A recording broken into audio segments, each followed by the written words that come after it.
Процесс дебюрократизации или вот регуляторной гильотины на самом деле очень важен и очень своевременный, потому что вот такой системный анализ всей разрешительной системы, да, и какие идут вообще бюрократические процессы внутри государственной машины, проводилось уже достаточно давно, наверное, уже около 10 лет назад.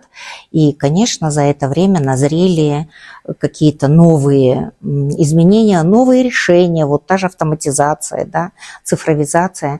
И, по мнению представителей бизнес-сообщества, это очень своевременный процесс, очень нужный.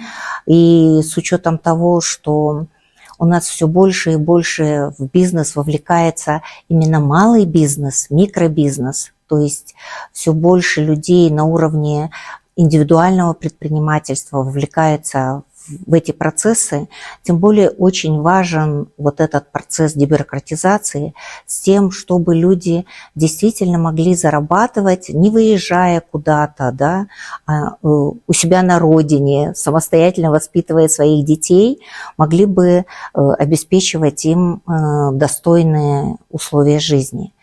И здесь процесс дебюрократизации, конечно, очень важен. Вот мы до начала совещания вместе с налоговиками обсуждали, что надо все больше и больше упрощать какие-то налоговые процедуры с тем, чтобы предпринимателям было легко и понятно вести бизнес, правильно считать и платить налоги, не заморачивать их излишними бумагами или излишними разрешениями.